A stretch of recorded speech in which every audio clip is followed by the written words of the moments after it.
दोस्तों आज हम लोग पढ़ने वाले हैं एनसीईआरटी का अगला चैप्टर यानी कि ऊतक। तो आइए जान लेते हैं ऊतक के बारे में।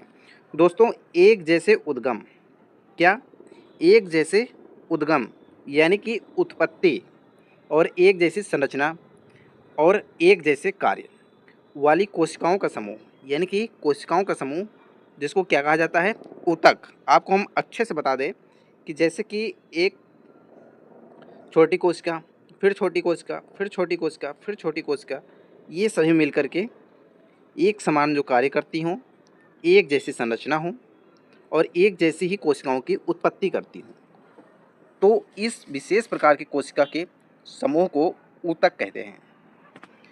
अगर ऐसे आप नहीं समझ पाए हैं दोस्तों, तो आइए हम आपको फिर से समझाने का प्रयास करते हैं।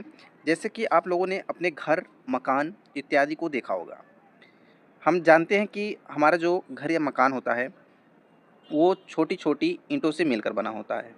अब जैसे ये छोटी छोटी ईंटों से मिलकर बना है, अब जब ये छोटी छोटी ईंटों से मिलकर बनता है तो उसके बाद क्या बनता है, एक दीवार बनती है और उस दीवार के बाद चार दीवारें और बनती हैं और उसके बाद क्या बन जाता है, एक मकान बन जाता है। उसी की भांति छोटी छोटी कोशिकाएं मिल करके एक विशेष प्रकार की स्ट्रक्चर का निर्माण करती हैं जिसे क्या बोलते हैं, ऊतक। अब यहाँ पर दोस्तों आपको दिया भी है कि जैसे कि यहाँ पे एक कोशिका है। अब कोशिका जो है अपने ही समान छोटी छोटी कोशिकाएं निर्माण कर रही हैं और इनकी अगर कोई एक संरचना है तो उसी समान की कई संरचनाएं हैं और इनका कार्य भी एक प्रकार से समान है और इन्हीं तीनों से मिल करके एक विशेष प्रकार की कोशिकाओं का समूह बनता है जिसे क्या बोलते हैं, ऊतक। तो उम्मीद है दोस्तों ये पहला पॉइंट आपको समझ में आ गया होगा। अब आगे देख लेते हैं दोस्तों। अब ऊतक के प्रकार को समझते हैं। ऊतक के प्रकार को समझते हैं तो पहला होता है पादप ऊतक, दूसरा होता है जंतु ऊतक। तो आइए इन दोनों को भी आसानी से समझ लेते हैं। पहले हम लोग बात करेंगे पादप ऊतक के बारे में, यानी कि प्लांट में जो टिश्यू पाए जाते हैं उनके बारे में। अब इसमें कौन कौन से ऊतक पाए जाते हैं हम आपको बता दें। पहले जो विभाज्य ऊतक होता है यानी कि मरिस्मेटिक, ये एक प्रकार का होता है और दूसरा ऊतक जो इसमें पाया जाता है वो होता है आपके पास स्थायी ऊतक। कौन सा, स्थायी ऊतक। लेकिन सबसे पहले हम लोग विभाज्य ऊतक पढ़ेंगे और इसके पॉइंट को हम लोग दोस्तों आइए बारीकी से समझ लेते हैं। जब इनके पॉइंट को हम लोग ध्यान से देखते हैं दोस्तों, तो इसमें लिखा क्या है, ये ऊतक नए कोशिकाओं का निर्माण करते हैं। यानी कि जो कोई एक कोशिका होती है, ये इससे क्या होती है, एक नई कोशिका बनती है, फिर एक नई कोशिका बनती है, फिर इनसे भी नई कोशिका बनती है, फिर इनसे भी नई कोशिका बनती है। तो ऐसे ही इसमें विभाजन देखने को मिलता है। लगातार ये विभाजित होती रहती हैं और कोशिकाओं का निर्माण करती रहती हैं। और वही यहाँ पे लिखा है कि कोशिकाएं लगातार विभाजित होती रहती हैं। यानी कि जो विभाज्य ऊतक होता है, इसमें कोशिकाओं में लगातार विभाजन हमें देखने को मिलता है और इनकी जो भित्तियाँ होती हैं वो पतली होती हैं। क्या होती हैं, पतली होती हैं, यानी कि थिन होती हैं। और इसके अंदर जो होता है क्या बोलते हैं, साइटोप्लाज्म यानी कि कोशिका द्रव्य। कोशिका द्रव्य जो होता है वो गाढ़ा पाया जाता है। गाढ़ा यानी कि घना, घना घना साइटोप्लाज्म पाया जाता है। और इसमें वैक्यूल नहीं पाई जाती है, यानी कि इसमें क्या नहीं पाया जाता है दोस्तों, रिक्तिका नहीं पाई जाती है। तो रिक्तिका इसमें नहीं पाई जाती है। ये मेन पॉइंट है, आपको इसको ज़रूर याद रखना है। और दोस्तों आइए अब इसको बहुत ही बारीकी से समझ लेते हैं। अगर हम बात करें दोस्तों विभाज्य ऊतक की, तो ये तीन प्रकार के होते हैं। कौन कौन से, शीर्षस्थ विभाज्य ऊतक और अंतर्वेशी विभाज्य ऊतक और पार्श्विक विभाज्य ऊतक। यानी कि इन्हीं तीनों के बारे में हमको अध्ययन करना है। तो आइए सबसे पहले शीर्षस्थ विभाज्य ऊतक के बारे में समझ लेते हैं। यानी कि ये जो शीर्षस्थ होता है, अब ये पाया कहाँ जाता है, पौधों में यानी प्लांट में ये पाया कहाँ जाता है। नाम से दोस्तों आपको पता चल रहा होगा शीर्ष। तो आपको पॉइंट याद रखना है कि जो अगर मान लीजिए यहाँ पे एक पेड़ दिया हुआ है, अब ये जो वृक्ष है यानी कि पेड़ है, अब इसमें होता क्या है, ये पाया कहाँ पे जाता है, पेड़ की जो शीर्ष होते हैं, चाहे आप ऊपर के शीर्ष ले लो या फिर जड़ के नीचे वाले शीर्ष ले लो, तो दोनों की क्या करते हैं, ये लंबाई बढ़ाने का कार्य करते हैं। ये मेन पॉइंट है, आपको इसको याद रखना है। एग्जाम में सीधे यहाँ से क्वेश्चन पूछे जाते हैं कि पौधों के शीर्ष और जड़ों की लंबाई कौन बढ़ाता है। तो कौन, शीर्षस्थ विभाज्य ऊतक। यहाँ पे दोस्तों ये भी लिखा हुआ है, तने जड़ के सिरे को बढ़ाता है। यानी कि जो इनकी टिप होते हैं, ये जो टिप होते हैं जड़ के और शीर्ष के, तो इन सबको ये लंबाई के तौर पे बढ़ाने का कार्य करते हैं। उम्मीद है दोस्तों ये वाला पॉइंट आपको समझ में आ गया होगा। अब अगला पॉइंट इसी में देख लेते हैं, दिया हुआ है कि अंतर्वेशी विभाज्य ऊतक। अब दोस्तों हम आपको बारीकी से, आप लोग इसको ध्यान से देखिएगा, यहाँ पे अब दिया क्या है। दिया ये है कि ये जो, मान चलिए आपके पास एक वृक्ष है, अब वृक्ष है और इसी से एक क्या निकला हुआ है, शाखा निकली हुई है या फिर कहें कि पत्ती निकली हुई है। तो ये जहाँ से ये पार्ट निकला होता है इसको क्या बोलते हैं, इसको बोलते हैं नोड। क्या बोलते हैं, इसको नोड बोलते हैं। और उसी के नीचे एक और यहाँ पर शाखा देख रहे हैं आप लोग, जो शाखा निकल रही है, जहाँ से ये शाखा निकल रही है उसी के पार्ट को क्या बोलते हैं, नोड। अब इन दोनों नोड के बीच में, इन दोनों के नोड के बीच में क्या पाया जाता है, इंटरनोड।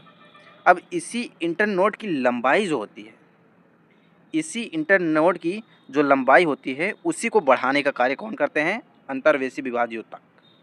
तो उम्मीद है दोस्तों ये वाला भी पॉइंट आपको क्लियर हो गया होगा। तो आइए अब तीसरा पॉइंट देख लेते हैं इसमें जो दिया हुआ है। अब देखते हैं पार्श्विक विभाज्य ऊतक, यानी कि पार्श्विक विभाज्य ऊतक क्या कह रहा है। अब पार्श्विक विभाज्य ऊतक दोस्तों आप लोग समझ रहे हैं, ये जैसे पेड़ है, आपको यहाँ पे एक पौधा दिया हुआ है। अब इसकी जो चौड़ाई है, ये देख रहे हैं आप लोग, स्ट्रक्चर के माध्यम से आप देख पा रहे होंगे, ये जो चौड़ाई है, इसकी मोटाई, इसकी मोटाई को बढ़ाने का कार्य कौन करता है, पार्श्विक विभाज्य ऊतक। कौन सा दोस्तों, पार्श्विक विभाज्य ऊतक। तो मोस्ट इम्पॉर्टेंट है, इनके कार्य आप लोग ज़रूर याद रखिएगा। इनको दोस्तों कैम्बियम के रूप में भी जाना जाता है। अगर आपसे एग्ज़ाम में पूछा जाएगा कि पौधों की मोटाई बढ़ाने का कार्य कौन करता है, तो सही उत्तर क्या हो जाएगा, पार्श्विक विभाज्य ऊतक। और आपसे पूछे कि विशेष रूप से पत्तियों और गांठों के पास ये जो पाए जाते हैं, और दोस्तों आपसे इसमें कैसे प्रश्न बनाएगा, इसमें प्रश्न इस प्रकार से बनाएगा कि अंतर्वृष्ट विभाज्य ऊतक, अंतर्वृष्ट विभाज्य ऊतक कहाँ पाया जाता है। तो कहाँ पाया जाता है, विशेष रूप से पत्तियों और गांठों के पास में पाया जाता है। तो उम्मीद है दोस्तों ये दोनों पॉइंट यहाँ से क्लियर हुए होंगे। और तीसरा पॉइंट अभी हमने समझा ही, शीर्षस्थ विभाज्य ऊतक। इसको हम लोगों ने समझा कि ये लंबाई बढ़ाने के कार्य करते हैं, किसके, तने और जड़ों के। उम्मीद है दोस्तों आपको यहाँ पर तीनों पॉइंट क्लियर हो गए होंगे। अब आइए समझ लेते हैं स्थायी ऊतक के बारे में। हम लोग जैसा कि समझ रहे हैं कि पहला तो विभाज्य ऊतक है, दूसरा कौन सा है, स्थायी ऊतक है। तो आइए अब स्थायी ऊतक को भी समझ लेते हैं। जब स्थायी ऊतक की बात करते हैं दोस्तों, तो स्थायी ऊतक क्या होते हैं, जो कोशिकाएं विभाजन करना बंद कर देती हैं। अब देखिए अभी आपने क्या पढ़ा, अभी पढ़ा विभाज्य ऊतक। अब विभाज्य ऊतक जो होते हैं उसमें कोशिकाओं का विभाजन होता है, लेकिन स्थायी ऊतक जो होता है इसमें कोशिकाओं का विभाजन नहीं होता है। ये डिफरेंस आपको याद रखना है। अब होता क्या है, जैसे कि कोई कोशिकाएं हैं, अब इसमें कोई विभाजन हुआ, फिर विभाजन हुआ, फिर विभाजन हुआ, फिर विभाजन हुआ, और एक समय ऐसा आता है कि ये विभाजन की क्षमता को खो देता है और वहीं से इसका विभाजन बंद हो जाता है। तो उसी को क्या बोलते हैं दोस्तों, स्थायी ऊतक, यानी कि परमानेंट टिश्यू।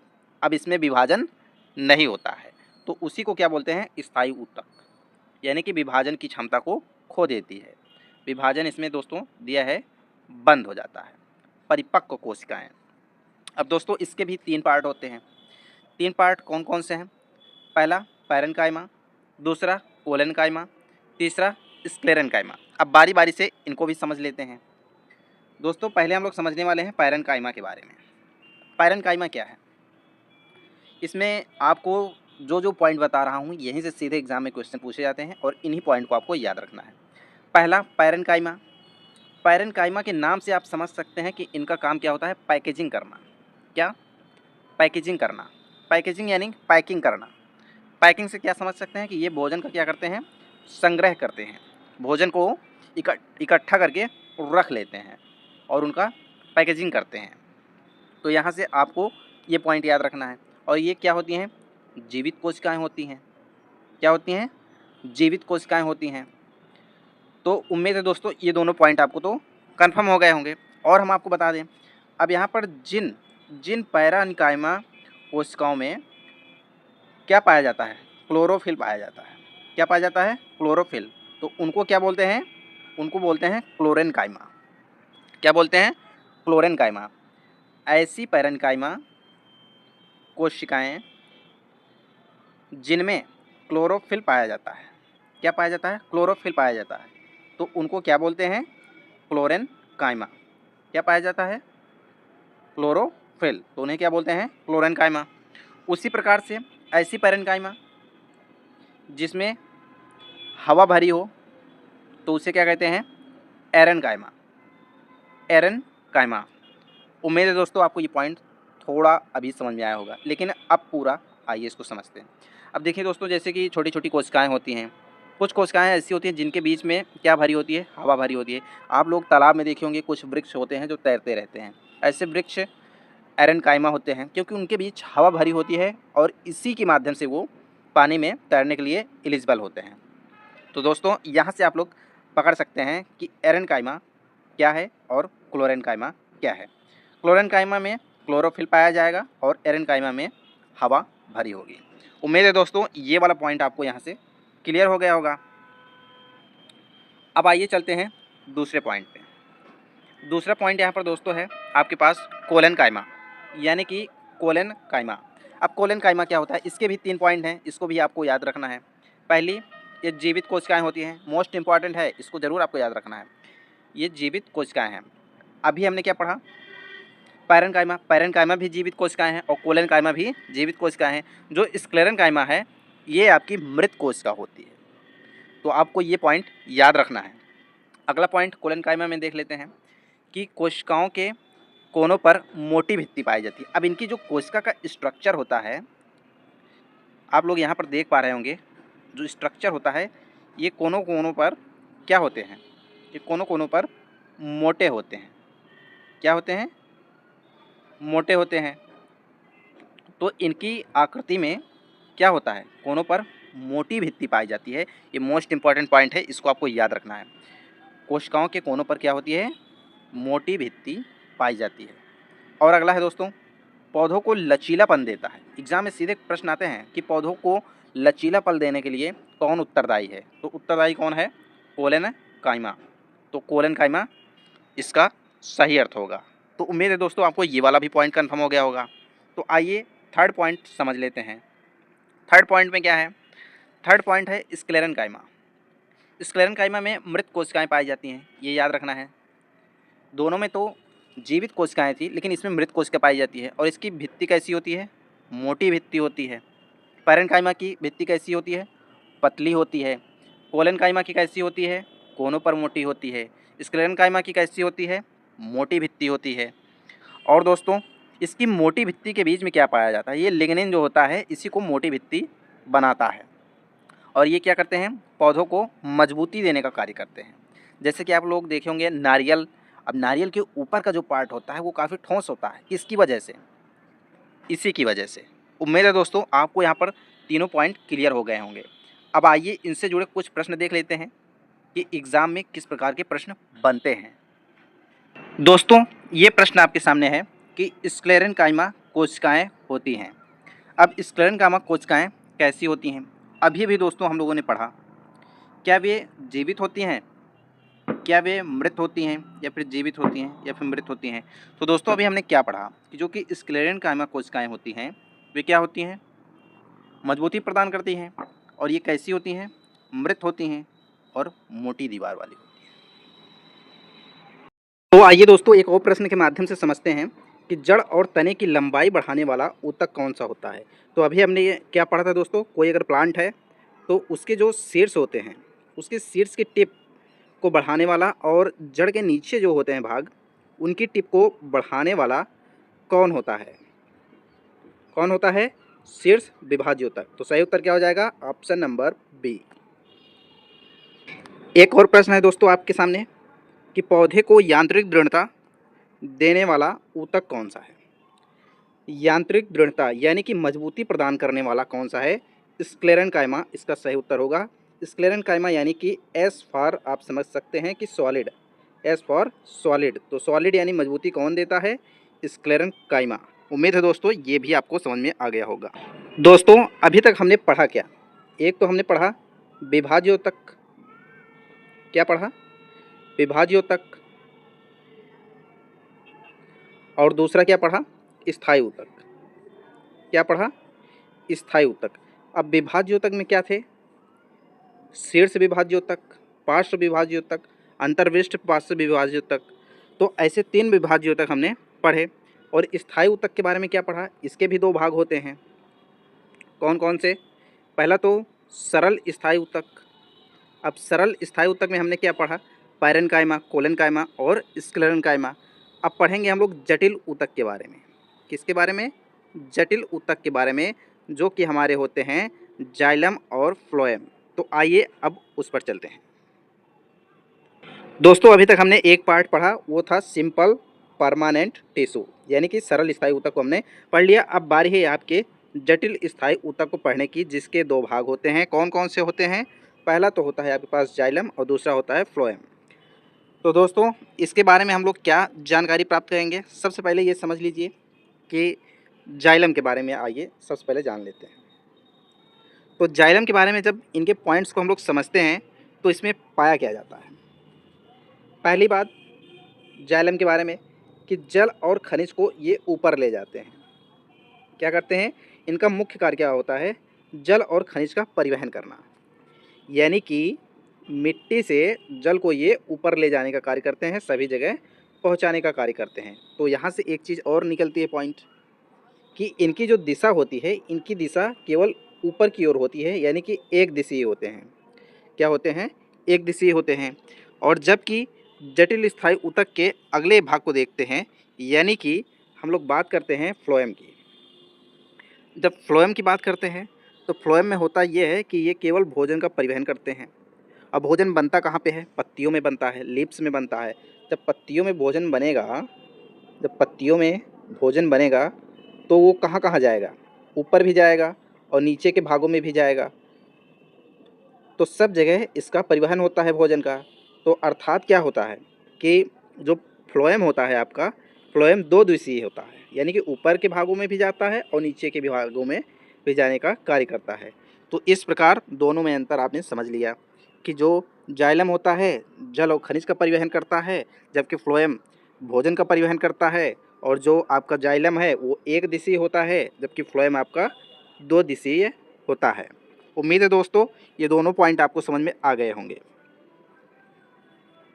दोस्तों जाइलम में जो भोजन यानी कि जल और खनिज का जो परिवहन होता है, जाइलम में जल और खनिज का जो परिवहन होता है वो ट्रैकिट्स और वेसल्स नलिका के द्वारा होता है।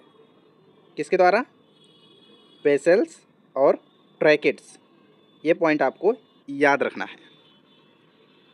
दोस्तों आप लोगों को पता होगा कि जाइलम और फ्लोएम के बारे में इतनी सामान्य जानकारी तो सभी को होती है, लेकिन अब हम लोग बारीकी से समझेंगे ट्रैकिट्स क्या हैं, वेसल्स क्या हैं, इनके कार्य क्या हैं, सीव ट्यूब्स क्या हैं और फ्लोएम फाइबर्स क्या हैं। तो इन सभी के बारे में आइए बारी बारी से अब जान लेते हैं। पहले भाग को आइए समझ लेते हैं। पहले भाग में दोस्तों जो ट्रैकिड है आपका, ये लंबे नुकीले और मृत कोशिका वाली होती हैं और ये जल परिवहन में मदद करती हैं। जिम्नोस्पर्म में भी ये मुख्य भूमिका निभाती हैं। तो इन पॉइंट को आपको याद रखना है।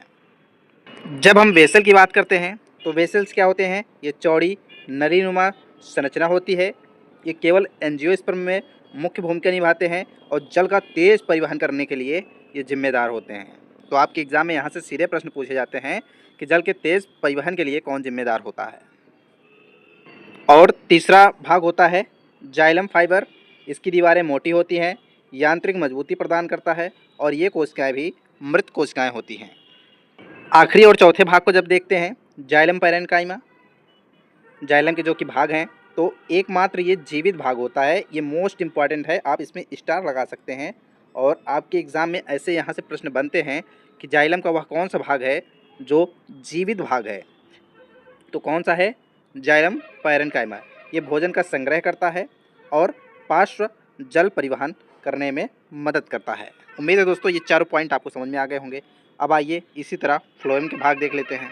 जब फ्लोएम के चारों भाग को देखते हैं तो सबसे पहले सीव ट्यूब के बारे में, यानी कि ये भोजन का मुख्य परिवहन कार्य करते हैं।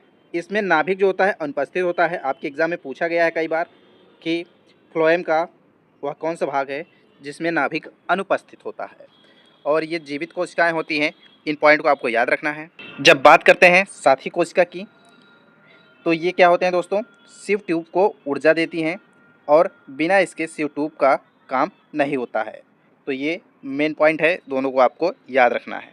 तीसरा भाग है दोस्तों भोजन का संग्रह करना फ्लोएम पैरेन्काइमा में, और जीवित कोशिकाएं ये भी होती हैं।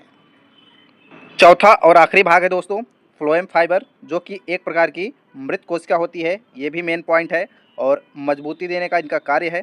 मृत एकमात्र ये मृत कोशिका है फ्लोएम फाइबर में। तो दोनों में आपको याद रखना है, एक तो आपका जो कि जाइलम में था और एक फ्लोएम में है, तो दोनों को आपको याद रखना है। उम्मीद है दोस्तों ये दोनों पॉइंट आपको क्लियर हो गए होंगे। अब आइए देखते हैं एग्जाम में कैसे प्रश्न पूछे गए हैं।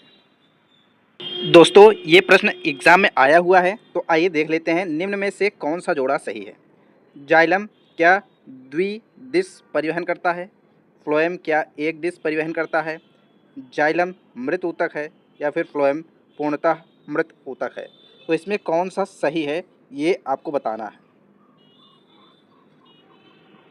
तो दोस्तों अभी अभी हमने क्या पढ़ा था कि जाइलम जो होता है वो एक दिशी होता है, फ्लोएम जो होता है वो दो दिशी होता है, इसलिए ये दोनों कथन गलत हैं। और जाइलम जो होता है वो मृत ऊतक होता है, यही आपका एकदम सही है। और फ्लोएम क्या पूर्णतः मृत ऊतक होता है? नहीं, कुछ तो इसमें जीवित भी होते हैं। दोस्तों आइए एक और प्रश्न देख लेते हैं जो आपके एग्जाम में आया हुआ है। जाइलम द्वारा जल का परिवहन मुख्यतः किस दिशा में होता है? ऊपर से नीचे या फिर नीचे से ऊपर या फिर दोनों दिशाओं में या फिर वृत्ताकार? अभी अभी हमने क्या पढ़ा, जो प्लांट होते हैं उसमें अगर जाइलम की बात की जाए तो ऊपर की ओर जल का परिवहन करते हैं, जो कि जड़ के नीचे से जल ऊपर की ओर जाता है, यानी कि नीचे से ऊपर इसका सही उत्तर हो जाएगा। तो दोस्तों अभी हमने इस चैप्टर का भाग 1 पढ़ा है, भाग 2 या फिर 3 में हम लोग इसको पूरा कंप्लीट करेंगे। तो भाग 2 नेक्स्ट डे यानी कि अगले दिन हम लोग लेकर आएंगे।